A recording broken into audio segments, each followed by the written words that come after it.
Orange County. All right. Ann retired in August of 2008 as deputy managing editor of the Orlando Sentinel, ending a career in journalism that began in 1956 in England and took her to South Africa at the start of the anti-apartheid movement. As a reporter, she covered everything from royal tours to riots, presidential campaigns, conventions, courts, hurricanes, plane crashes, disasters. And in 1973, she was named Florida News Editor of the Associated Press, the first woman to head a state news gathering operating in the history of the Associated Press. Can we hear it for the women? Do women not help run this world?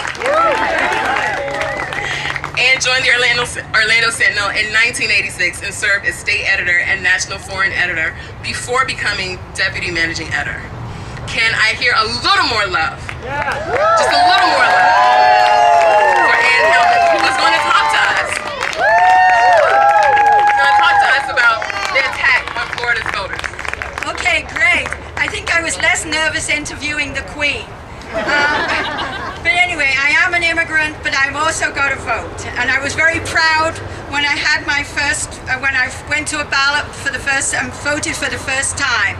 It was an amazing experience. I'd lived in a country where 16 million people did not have a vote and only 3 million did. So I know that a vote counts. Yeah. As you probably all know, the League of Women Voters is non-partisan. We do not support candidates. We do not support political parties. But since we were founded in 1921, we have worked to inform and register voters. If this bill, the anti-voter bill, becomes law, the League will cease in Florida to have voter registration efforts throughout the state.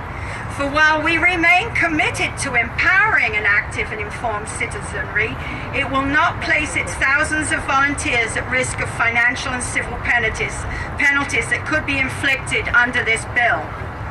Instead of making access easier, the majority of Florida lawmakers were intent on making it more difficult to vote. Instead of removing barriers, they are erecting them. Instead of moving forward, they have taken a step back. Senator David Simmons of Apopka said it was an excellent bill, but Orange County Election Supervisor Bill Golds and Seminole County Election Supervisor Mike Ertles have said there isn't a fraud problem tied to updating addresses at the polls. And the Secretary of State reported that his office received zero notifications of voter fraud in 2010. For the sake of our state and the future generations, we must fight to keep the doors to the polling stations open for all those qualified to vote. That's why the League is collecting signatures for a petition calling on the governor to veto this heinous bill.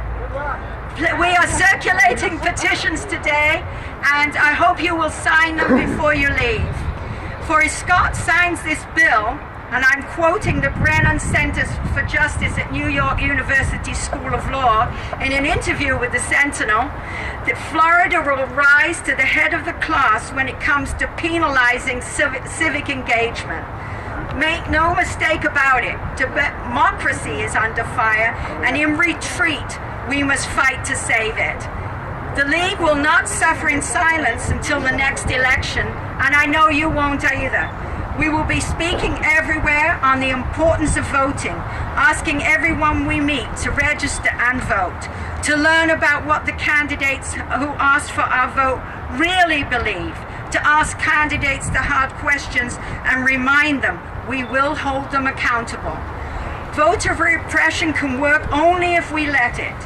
Do not let down in your passion, your enthusiasm, and your belief in democracy. Ramp up your friends. Engage others in this fight. Make no mistake, this is a fight. The League of Women Voters has been fighting for over 90 years for what Superman, as my friend Adrian Katz told me today, called truth, justice, and the American way. Our legislators have given us high-octane fuel to fire up the battle for our rights as citizens. So now we need to go out and make sure that people realize what's at stake here. And I thank you very much.